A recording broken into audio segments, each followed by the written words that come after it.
जो है सो कि आपको याद होगा अवतल दर्पण से जितने प्रकार के प्रतिबिंब बन सकते थे वो सब हम लोग बना चुके हैं, है या ना।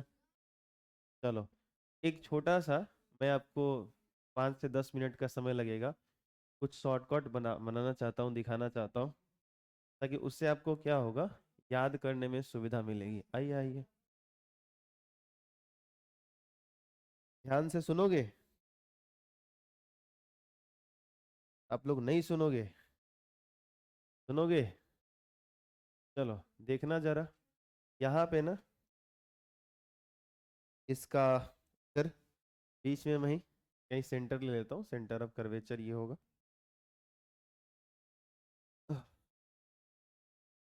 ये इसका सेंटर ऑफ कर्वेचर। अब मैं इधर मिटा देता हूँ। हम लोग का दर्पण ये कौन सा है बताओ, बोलो। चलो कौन सा मिरर है ये, कलर कर दिया हमने। अब तो अवतल कह सकते हो ना। ये हमने बना लिए प्रिंसिपल एक्सिस, प्रधान अक्ष क्या बना लिए। और प्रधान अक्ष कौन कौन से पॉइंट से होकर के जाता है, पोल और सेंटर ऑफ कर्वेचर से। वक्रता केंद्र और ध्रुव, हाँ या ना, सही है। अच्छा इसके ठीक बीच में कौन होता है, मुख्य फोकस, क्लियर है।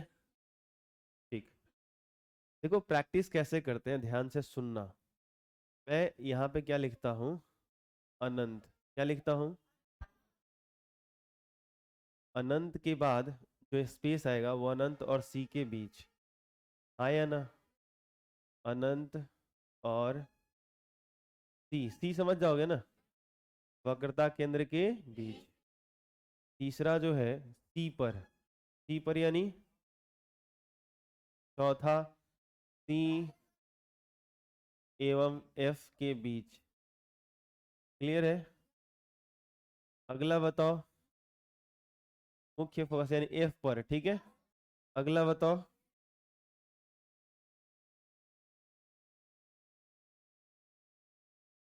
आप भी कहोगे सर ये क्या जो चल रहा है, मैं चला रहा हूँ। अगला है एफ तथा पी के बीच, ठीक है। एकदम 6 के 6 अभी याद होंगे सब, ठीक है। बस थोड़ा ध्यान यहाँ रखना, यहीं पे बस ध्यान रखना, नजर मत भटकाना इधर उधर, ठीक ना। शुरू करें। देखो हम लोगों ने जो शुरू किया था ना, बेसिकली हम लोगों ने जो शुरू किया था सबसे पहली बार, जो वस्तु हमने रखा था वो एफ और पी के बीच रखा था, क्लियर। तो इधर से अगर देखो तो यहाँ पे जो इमेज बना था हम लोगों का, जो प्रतिबिंब बना था, अगर आपको याद हो थोड़ा सा, तो वो प्रतिबिंब बना था दर्पण के पीछे, ठीक। अब ध्यान से सुनना, मैं यहाँ पे लिखता हूँ कि जो है सो कि यहाँ पे यस, इधर लिख देता हूँ वस्तु, यहाँ क्या लिखता हूँ, ऑब्जेक्ट यानी कि ओ, ठीक है। ये थोड़ा सा और इधर होना चाहिए था, एक लाइन और इधर स्पेस होता तो मैं कर लेता, कोई बात नहीं, थोड़ा सा। अच्छा चलो इसको फिलहाल मैं हटा ही देता हूँ, ठीक है। मतलब ये जो लिखा गया ना ऊपर वाला, वो वस्तु के लिए लिखा गया, किसके लिए लिखा गया। चलो मैं इधर कर देता हूँ, ये वस्तु कब से होने लगा ये, इतनी हिंदी कैसे खराब हो जाएगी, वस्तु, ठीक है। इसका मतलब वस्तु जब एफ तथा पी के बीच हो, तो इधर मैं लिखने वाला हूँ इसके नीचे वाले टेबल में यहाँ पे प्रतिबिंब, ठीक है। तो प्रतिबिंब कहाँ बनता है बताओ, दर्पण के, बस इसको भरना है, क्लियर। चलो जब वस्तु एफ पर होता है, एफ पे, तो प्रतिबिंब कहाँ बनता है, याद आया। जब सी और एफ के बीच था तो प्रतिबिंब कहाँ बना था, बोलो बोलो, अनंत और सी के बीच, क्लियर। ठीक, जब सी पर था तो प्रतिबिंब सी पर ही, जब अनंत और सी के बीच था वस्तु तब सी और एफ के बीच, और जब वस्तु अनंत पर थी तो प्रतिबिंब एफ पर। अच्छा ठीक से देखो ना, थोड़ा सा इस दर्पण के पीछे इस वाले केस को थोड़ा सा छोड़ दो, तो इन सबको जरा देखना, ध्यान से देखोगे। जब वस्तु अनंत पे है तो प्रतिबिंब कहाँ है, और ध्यान से देखो जब वस्तु फोकस पे है तो प्रतिबिंब कहाँ है। कुछ समझ आ रहा है? नहीं आ रहा है?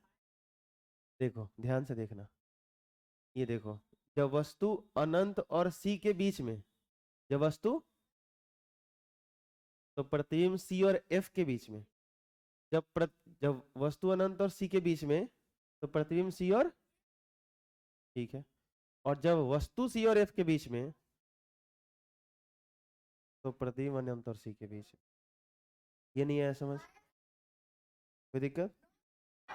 ठीक है, वस्तु जब सी पर तो ये सी पर, तो ये इसका उल्टा है, ये इसका उल्टा है, और ये तो कॉमन है सी सी पर, 4 1 5 हो गए। और ये स्पेशल है, एफ और पी के बीच होगा तो दर्पण के पीछे जाएगा, छठा खत्म। समझ आया? कुछ दिखा? ठीक। एक चीज और गौर करना, चलो थोड़ा सा मैं क्या करता हूँ, एक बार और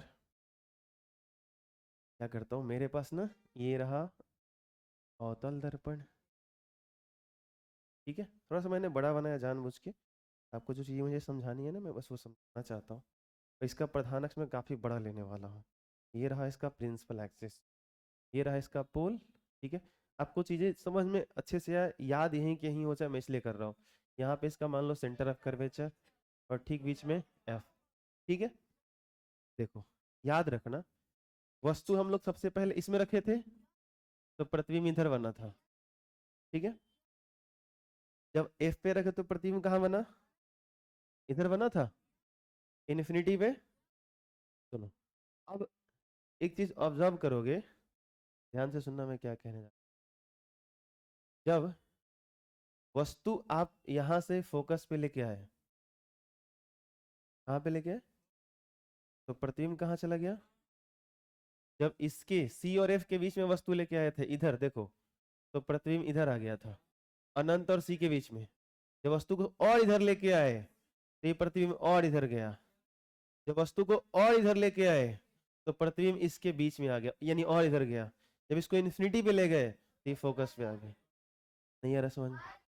यानी वस्तु को आप ले जाओगे इधर, तो प्रतिबिंब आएगा इधर से इधर। क्लियर? नहीं आया समझ? आया? ठीक है।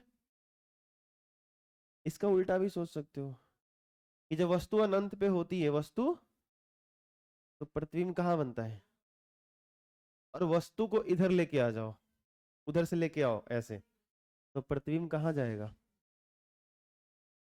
ये बात पकड़ में आ रहा है? नहीं आ रहा है? नहीं आ रहा है? आप लोग झूठ बोल रहे हो। कोई नहीं, समझाता हूँ, रुक जाओ। यस, ऐसे सोचना थोड़ा सा, मैं जो कह रहा हूँ थोड़ा ध्यान देना, मैं जो कह रहा हूँ प्लीज। हुआ? ये देखो सी, इसके ठीक बीच में एफ। हेलो, जब वस्तु अनंत पे उधर कहीं इंफिनिटी पे है, कल ही तो पढ़ा था हमने कि वस्तु इंफिनिटी पे तो लाइट ऐसे पैरेलल लेके आओ, परावर्तन के बाद फोकस हो जाएगा। भूल गए आप लोग? इमेज कहाँ बन रहा था, बन रहा था कि नहीं बन रहा था? तो भाई क्या टेंशन ले रहे हो, सही सही बोलो ना।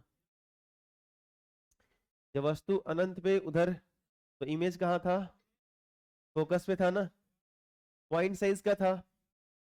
अच्छा, वस्तु को इन्फिनिटी और सी के बीच रख दो, अनंत और सी के बीच, प्रतिबिंब कहाँ जाएगा, उधर जाएगा नहीं, इधर आएगा, सी और एफ के बीच में, इधर कहीं आएगा।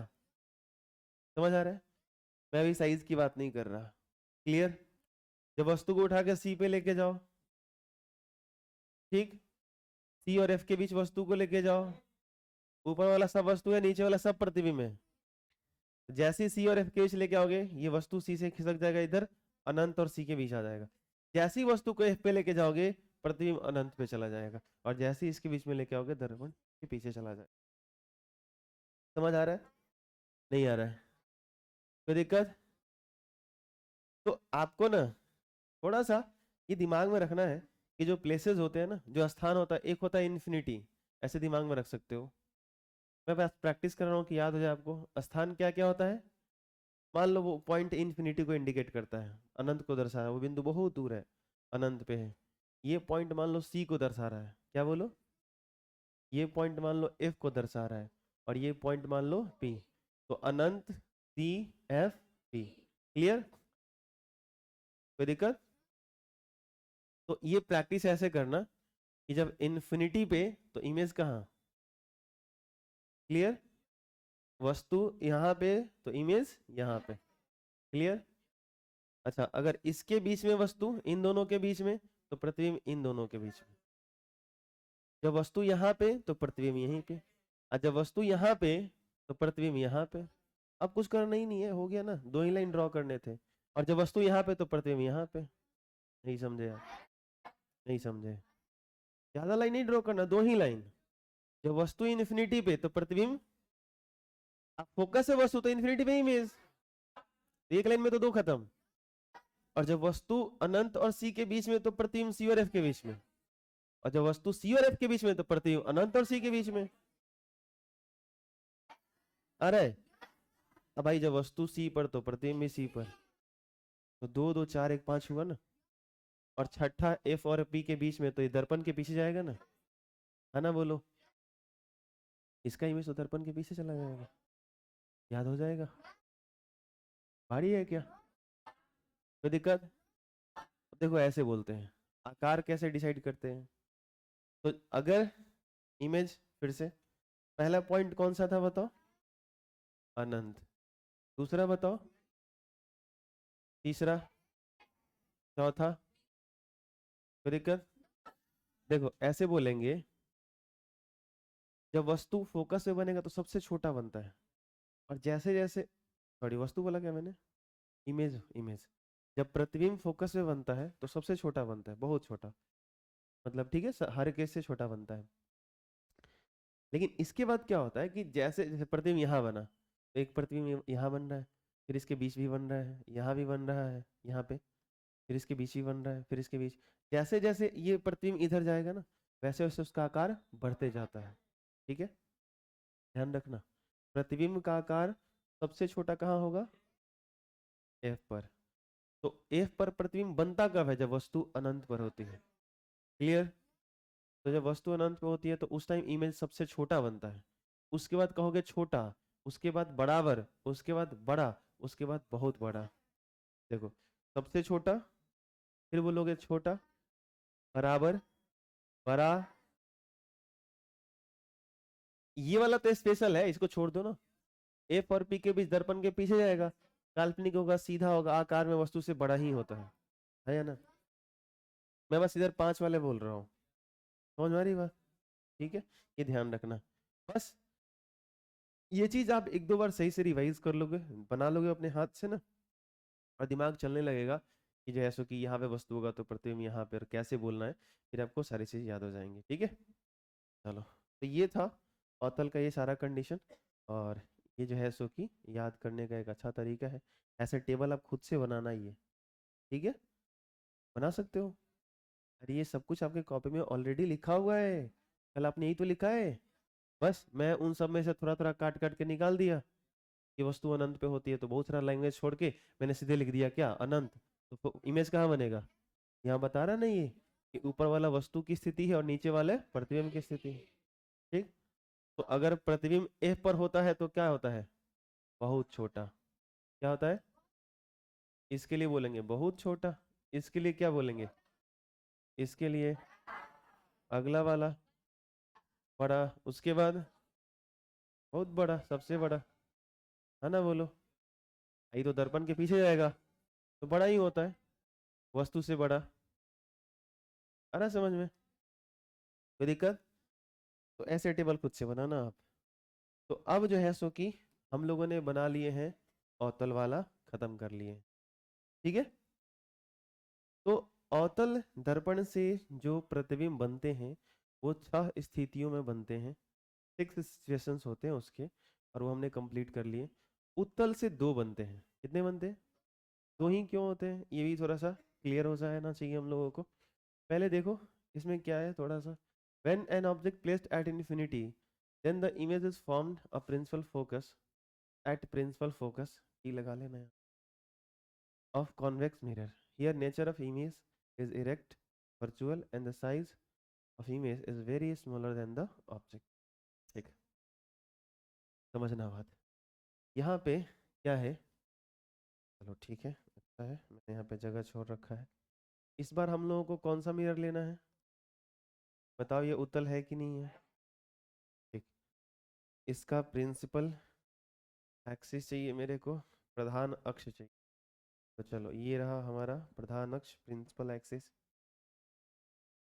और यहाँ पे इसका इधर कहीं सेंटर ऑफ कर्वेचर होगा चलो ये रहा इसका सेंटर ऑफ कर्वेचर ये रहा इसका पोल और सी और टी के ठीक बीच में एफ होता है याद रखना इसका मुख्य फोकस इधर नहीं होता ठीक है ये सब हम लोग कर चुके हैं आगे बढ़े अब वस्तु अनंत पे है तो मैंने कल सिखाया था कि अनंत से जो प्रकाश किरणें आती हैं उन्हें हम पैरेलल लेके आते हैं समांतर लेके आते हैं क्या लेके आते हैं ठीक है तो अगर मैं अनंत से प्रकाश किरण लेके आ रहा हूँ तो आपस में वो प्रकाश किरणें पैरेलल होनी चाहिए समानांतर होनी चाहिए तो एक ये लेके आता हूँ दूसरा इसी के पैरेलल लेके आना है ऐसे ठीक है तो ऊपर भी दिखा सकता हूँ और मैं नीचे भी दिखा सकता हूँ कोई दिक्कत नहीं है ऐसे इस तरह से इसे डायग्राम थोड़ा साफ बनता है अच्छा लगता है मेरे तो ये जब ऐसे जाएगा ना तो जरा इस वाले में किरण आरेख का नियम याद करो क्या बताया गया था डायग्राम मैंने बनवाए थे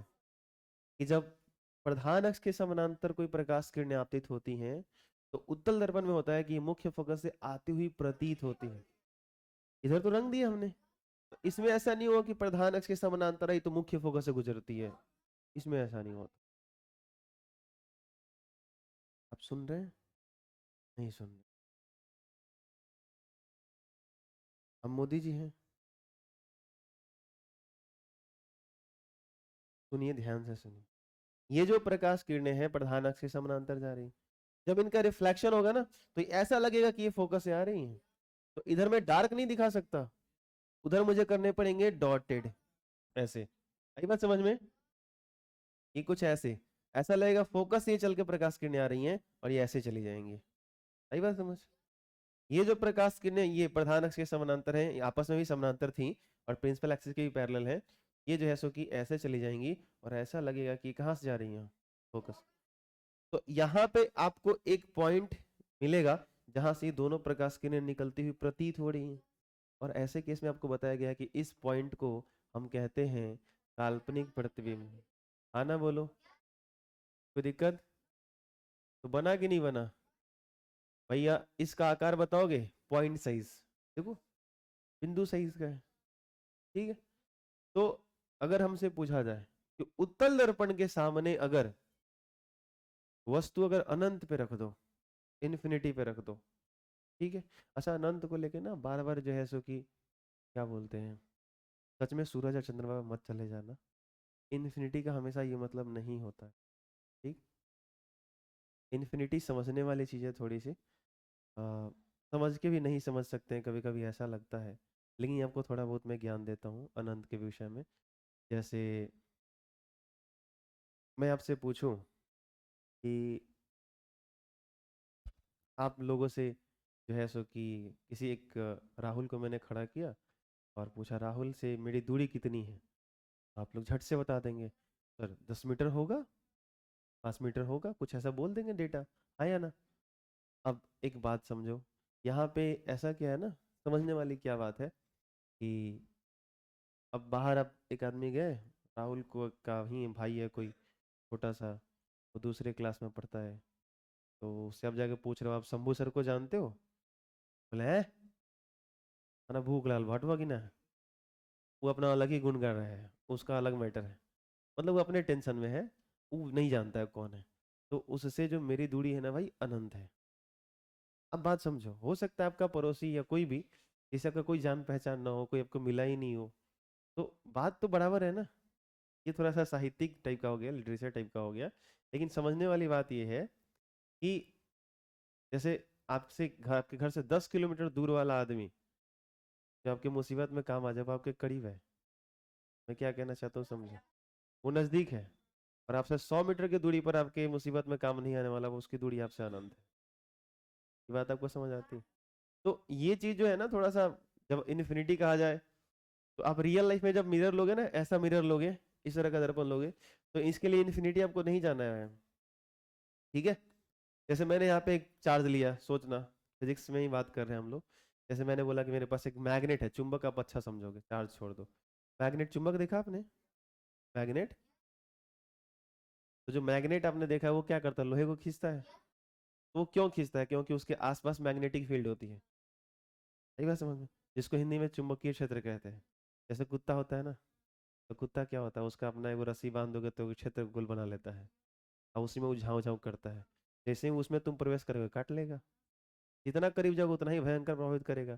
तो चुंबकीय क्षेत्र में लोहा जितना करीब रखोगे उतना ही तेजी में खींचेगा वो। तो जैसे कुत्ते का क्षेत्र होता है ना, डॉग का फील्ड, वैसे ही मैग्नेट का फील्ड होता है जिसको मैग्नेटिक फील्ड कहते हैं। आई बात समझ में? फील्ड ऑफ मैग्नेट कहलाता है। अब ध्यान से सुनो। तो उस मैग्नेटिक फील्ड में जब कोई मैग्नेट आयरन को रखते हो तो खींच लेता है। अब मेरे पास एक मैग्नेट है, मान लो ये चुंबक है। ठीक है? और मेरे पास एक छोटा सा लोहे का कील है, मैं यहाँ रख रहा हूँ तो खींच लिया, यहाँ रखा तो खींच लिया, यहाँ रखा खींच ले रहा है। अब मैं इसको ले जाकर दीवार के पास में रख दिया, नहीं खींच पा रहा है। तो मैं बोलूंगा इस, अब मैग्नेट के लिए वो जो दूरी है ये दीवार के पास ही है, इतनी ही दूरी है, लेकिन इस चुंबक के लिए यही दूरी क्या हो जाएगा, अनंत हो जाएगा। क्योंकि इसका जो पावर है, इसका जो फील्ड है, इतनी ही दूरी पे खत्म हो जा रही है। अब इसको तुम दीवार के पास रखो, आप कहोगे सर अनंत दूरी के चक्कर में तुम अपने घर लेके जा रहे हो। तो क्या फर्क पड़ता है, उससे कितना भी दूरी पे आगे लेके जाओ, ये खींचेगा क्या? नहीं खींचेगा। ये बात समझ आती है आपको? ठीक है? तो इन्फिनिटी इन द सेंस ये कि भाई आपको हमेशा ये नहीं सोचना है कि इन्फिनिटी, चलो चलो सूरज पे चलते हैं, मंगल ग्रह से घूम के आते हैं, दिमाग में मंगल को सोच रहे हैं, चंद्रमा को सोच रहे हैं, नहीं नहीं नहीं, ऐसा नहीं। ठीक है? हर बार इन्फिनिटी के लिए बहुत दूर जाने की जरूरत आपको नहीं होती है। किसी किसी केस में जाने भी पड़ते हैं। वापस आ जाए, चलो मुद्दे की बात करते हैं। तो अगर वस्तु अनंत पे, तो प्रतिबिंब कहाँ बनता है, फोकस पे बनता है। अच्छा, ये काल्पनिक है या वास्तविक है? अच्छा, देख के बोला सब ना। ये डॉटेड है ना भाई, कटती हुई प्रतीत हो रही है।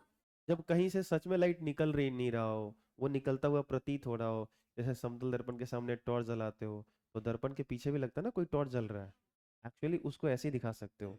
तो वो जो है सो कि आपका ये काल्पनिक प्रतिबिंब। अच्छा, आकार बिंदुवत है यानी बहुत छोटा है। अच्छा, एक चीज और है, ये सीधा है कि उल्टा है? तो याद रखना, काल्पनिक प्रतिबिंब हमेशा सीधे होते हैं। ठीक है? और वास्तविक प्रतिबिंब उल्टा। अभी तक जितना सारा आपने वो 6 कंडीशन पढ़ा है ना, एक ही उसमें काल्पनिक था सही से अगर देखो तो। नहीं था क्या? कौन सा काल्पनिक था? जब वस्तु मुख्य फोकस और ध्रुव के बीच था।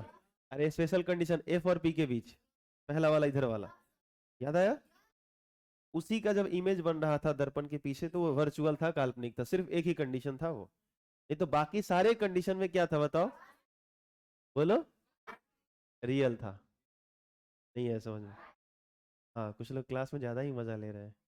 कुलशेखर, मेरे को सारी हरकतें आपकी दिख रही हैं, ठीक है?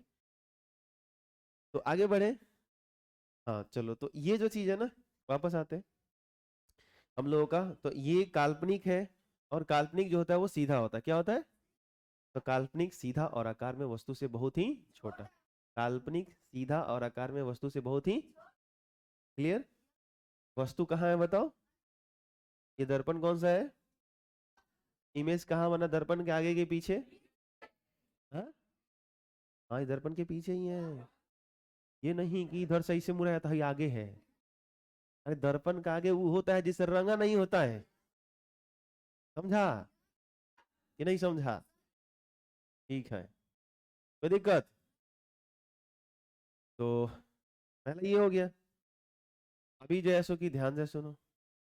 अच्छा, पहले लिख लो, इसको लिख लेते हैं, फिर जो है सो कि दूसरा वाला करेंगे।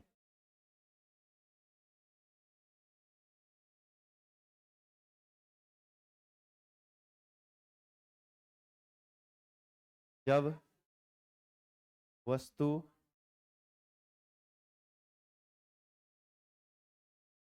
हाँ, formation of image by a convex mirror,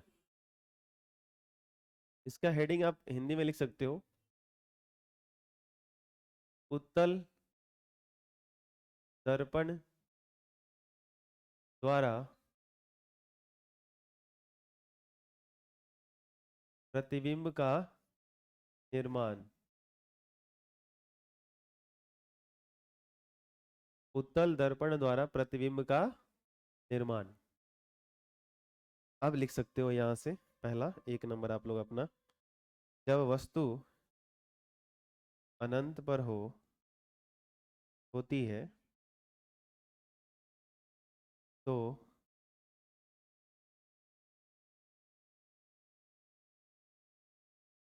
प्रतिबिंब का निर्माण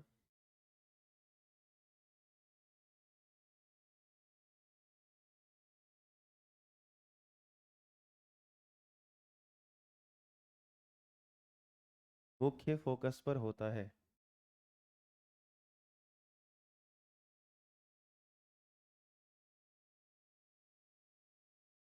यहाँ प्रतिबिंब की प्रकृति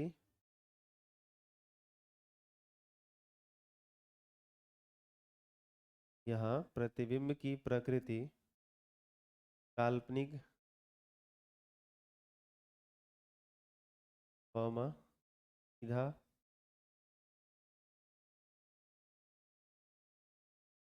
तथा आकार में वस्तु से बहुत छोटा होता है।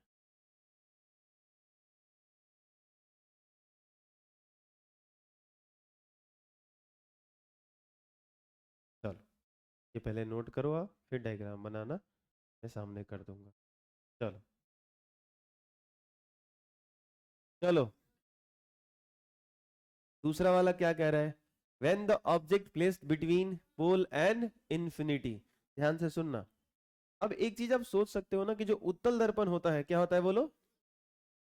इसको तो हम लोग इधर से पेंट कर देते हैं, बोलो हाँ या ना। ये जो होता है इसका, ये हम लोगों का प्रिंसिपल एक्सिस है, प्रधान अक्ष है।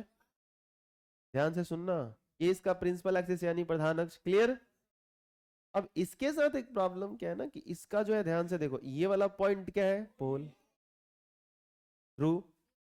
इसका सेंटर ऑफ कर्वेचर इधर है, जो फोकस है इनके बीच में। अब देखो, इधर तो वस्तु रखना नहीं है, क्यों नहीं रखना? इधर तो रंगा हुआ है, क्यों रंग रखेंगे इधर?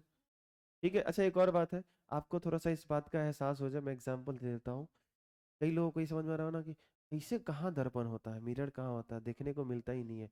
ध्यान से देखिएगा, जब आपके बगल से ट्रक उरक जाता है, चाहे ट्रक का जो बगलवा में जो शीशवा लगा रहता है, जो ड्राइवर चलता है ना, तो ड्राइवरवा के बाहरवा बगलवा में उसको कहते हैं साइड मिरर। क्या कहते हैं? तो जो साइड में लगा रहता है, उसको कभी मौका मिले छोड़ दीजिएगा, मतलब तुम लोग भी खूब बतियाते हो। तो साइड मिरर जो होता है, अगर अवसर प्राप्त हो कभी आपको ऐसा मिले, तो उसको छू के देखिएगा ना, तो ऐसे लगेगा। जो ट्रक में जो साइड में मिरर होता है, उसको स्पर्श करिएगा ना, तो सीधे हाथ नहीं आएगा, वो थोड़ा सा ऐसे आएगा। आई बात समझ में? अच्छा, जब बाइक चलाते हैं ना, बाइक में जो ये मिरर होता है ना, उसको भी अगर सही से स्पर्श करिएगा तो हल्का सा कर्व महसूस होगा। उतना ज्यादा नहीं, लेकिन फिर भी कर्व महसूस होगा। उत्तल दर्पण यही रहता है, उत्तल दर्पण। साइड मिरर, ये क्वेश्चन आता भी है, ये क्वेश्चन आपके लिए पूछा भी जाता है कि जो वाहन होते हैं, जो गाड़ियां होती हैं, चाहे कोई भी तरह गाड़ी है, तो वो जो गाड़ियां होती हैं, वाहन होती है ना, उनके साइड वाले मिरर में कौन सा वो जो है सो कि दर्पण लगा होता है? तो उसका आंसर यही है, उत्तल दर्पण। समझ आया? क्या इसको लिखवाना पड़ेगा या याद रहेगा? सैलून में अवतल दर्पण रहता है। कहाँ रहता है? कौन सा रहता है? सैलून में जाते हैं ना। सबके कारण है कि कौन कहाँ। अब सैलून में उत्तल लगा दोगे तो मुसीबत आ जाएगी। ठीक है, सारी चीजें डिस्कशन होगा, जो क्वेश्चन आएगा उस पर डिस्कशन करेंगे, कब कहाँ कौन इस्तेमाल करते हैं और क्यों करते हैं, इन सबके रीजन भी है, मैं सारे बताऊंगा, टेंशन मत लो। पहले आप ये समझो। क्लियर हो गया? तो अब दिक्कत क्या है ना कि इधर हमने पेंट कर रखा है, अरे बोलो, तो वस्तु इधर तो रख नहीं सकते, तो ना तो ही हम वक्रता केंद्र पे रख सकते, ना वक्रता केंद्र और फोकस के बीच रखने का कोई फायदा है, ना फोकस पे, ना फोकस और पी के बीच में, ना इन्फिनिटी पे, ना इन्फिनिटी और सी के बीच में, इधर तो रख नहीं सकते। इधर देखो तो इधर इन्फिनिटी है, ये पोल है तो दो ही हो सकता है, एक या तो इन्फिनिटी पे रख लो या इन्फिनिटी या पोल के बीच में रख लो। बोलो हाँ या ना। तो उत्तल में दो ही पोजीशन आते हैं, तीसरा फिर वापस आप चढ़ जाओगे, सर हम तो पोल पे भी रखेंगे, तो रख लो भैया, कोई दिक्कत नहीं है। वो काल्पनिक बनाएगा, सीधा बनाएगा, वस्तु के बराबर बनाएगा, हानि खत्म है, समतल दर्पण जैसा हो जाएगा। कैसा हो जाएगा? क्योंकि जब कोई वस्तु यहीं पे आके पटक दोगे ना, इसी पे रख दोगे ना, तो इसका आकार तो बहुत छोटा हो जाएगा, और कर्व का जो छोटा सा पार्ट होता है वो सीधा होता है। अरे हाँ ना बोलो। किसी भी टेढ़ा चीज का छोटा सा हिस्सा क्या होता है? सीधा। आई बात समझ? ठीक है, ध्यान रख। तो समतल दर्पण जैसा बिहेव करेगा। तो इसमें दो ही स्थिति, तो पहला तो समझ लिया आपने, नोट भी कर लिया। अब देखो इस वस्तु का प्रतिबिंब कहाँ बनेगा, तो हम लोग इधर कहीं एक वस्तु रख लेते हैं, वैसे रख लिया जाए।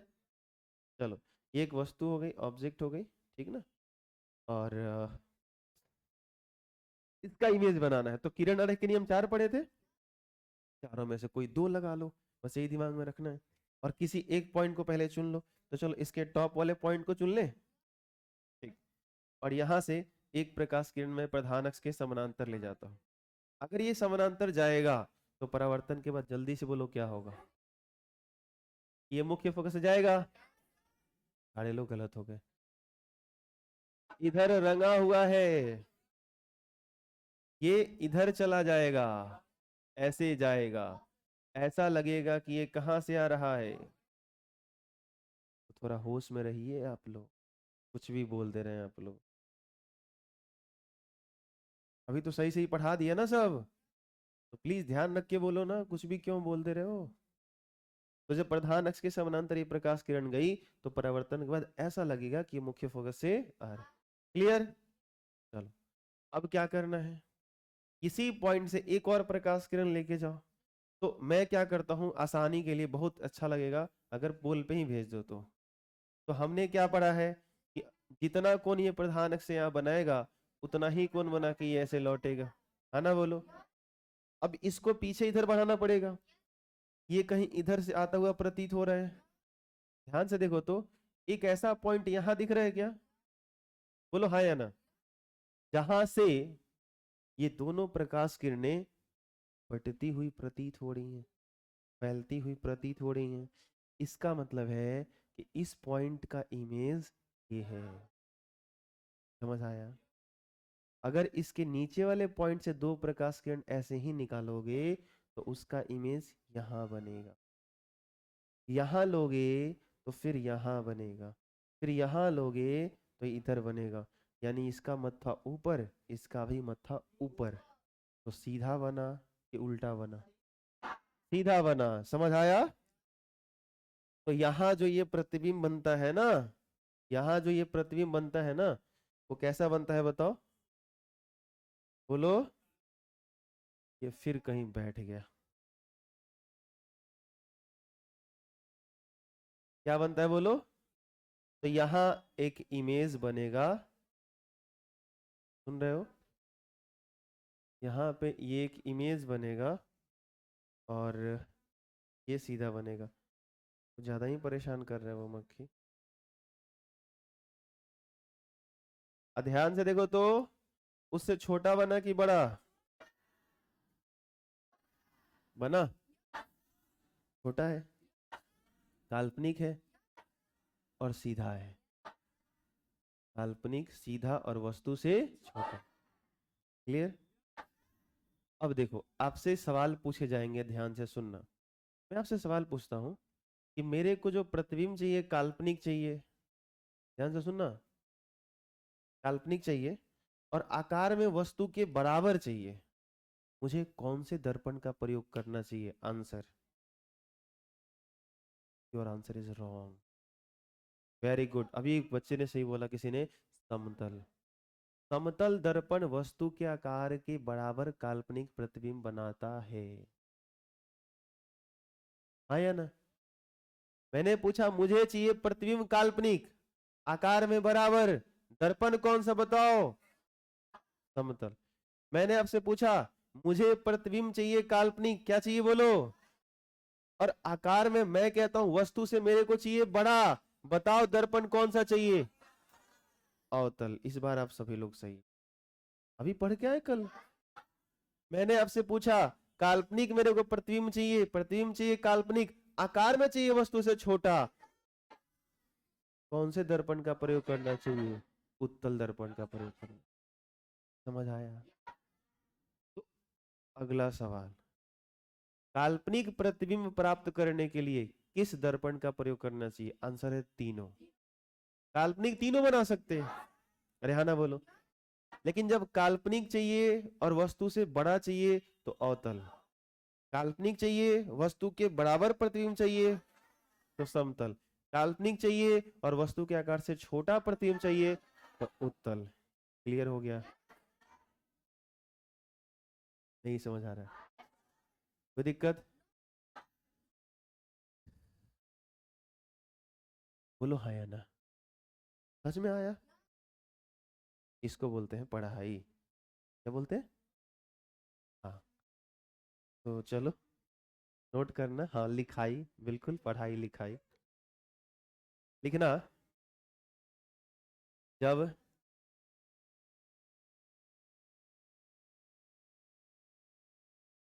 वस्तु अनंत तथा ध्रुव के बीच हो तो प्रतिबिंब का निर्माण, प्रतिबिंब का निर्माण ध्रुव तथा, देखो तो प्रतिबिंब कहाँ बना है? ध्रुव और मुख्य फोकस के, ठीक से देख लो, ध्रुव तथा मुख्य फोकस के बीच बनता है।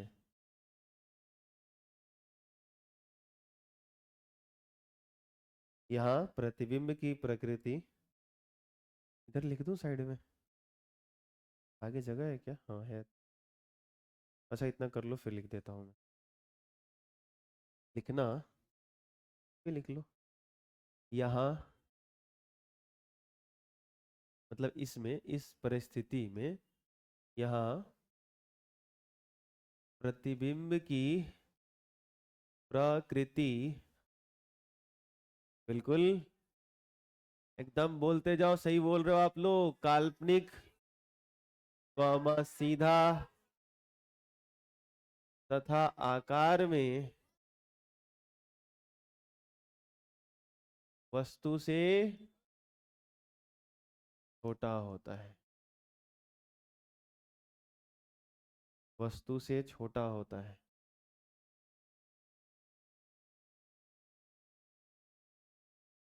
अच्छे से पढ़ लिख लीजिए, आपके माता पिता को आपके ऊपर गर्व होगा, अच्छा लगेगा उन्हें। ठीक है? हाँ, अच्छे से पढ़ लिख करके वो काम धाम बढ़िया करो, पैसे वैसे कमाओ, जीवन ठीक से अपना बिताओ। ठीक है? आपको भी अच्छा लगेगा, उन्हें भी अच्छा लगेगा। और क्या है, डैश विडैश चल रहा है? बोलो। अरे बाप रे, अभी तक का जो सवाल है इसमें भी एक बेहतर बात आया कि सर कैसे पता चल रहा है कौन वस्तु है कौन प्रतिबिंब है? जैसे अभी मान लो मेरी शादी नहीं हुई ना, तो मैं क्या हूँ बताओ? मैं तो किसी का प्रतिबिंब हूँ। जिस दिन मेरी हो जाएगी और मेरे हो जाएंगे, उस दिन वो प्रतिबिंब हो जाएंगे और मैं, तो पहले इसमें कौन था, ये था कि ये था? तो भाई पहले जो है वो वस्तु है, वो लिखने के क्रम से मत समझो, A dash B dash A B का बात नहीं है।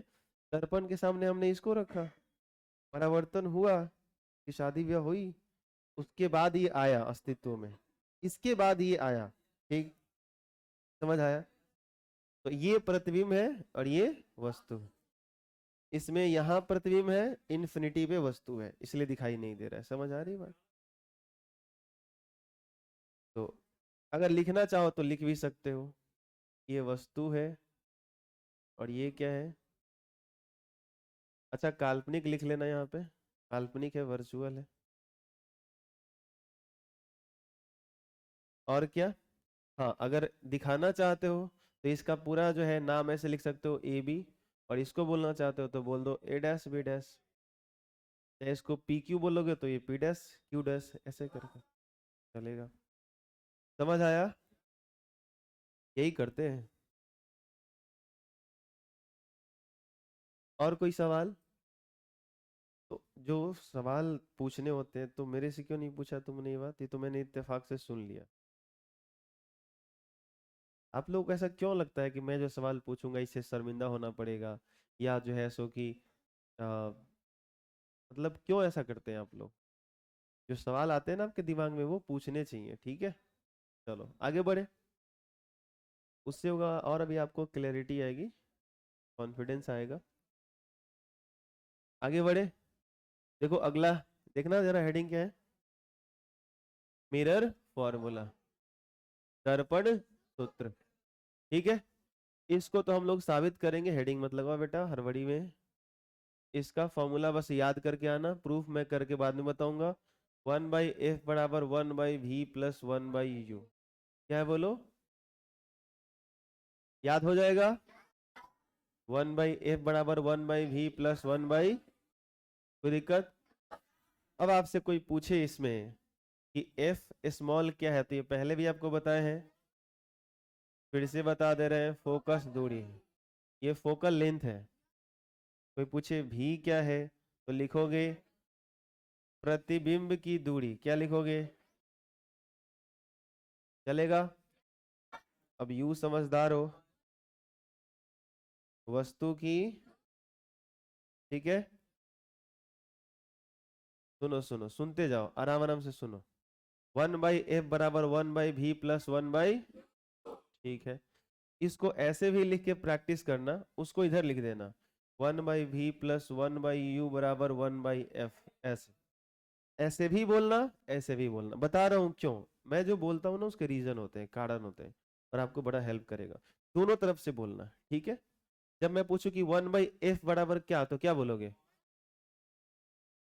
1/v प्लस 1/, और जब मैं पूछूं ऐसे ही कि बताओ दर्पण सूत्र क्या होता है, तो मैं आपसे रिक्वेस्ट करूंगा कि इसको बोलने से पहले ये बोलो, ज्यादा बेहतर ये लगेगा, ठीक है। आगे खुद ही समझ में आएगा कि मैं ऐसा क्यों करवा रहा हूँ। 1/v प्लस 1/u बराबर 1/, अरे दोनों एक ही चीज है भाई, ठीक है, ये अलग अलग नहीं है, दोनों एक ही चीज है। उधर का मैंने इधर लिख दिया, इधर का उधर लिख दिया, समझ आया? तो इसको क्या कहते हैं, दर्पण सूत्र कहते हैं, मिरर फॉर्मूला, ठीक है। इसके प्रूफ हम लोग अभी आगे करेंगे, टेंशन ना लो आप। लेकिन अभी जो है सो कि आपको क्या करना है, ये याद कर लेना है, क्लियर है आपको? अब सुनो ध्यान से, याद हो गया, आंख बंद करके सुनाओ फिर। हाँ बीच में आधा लग, आधा बच्चा लोग आंख खोल दिया था, शुरू ऐसे किया था, 1/f बराबर 1/v प्लस 1/u, आधा बोलने के बाद आधा का आधा खुल गया था,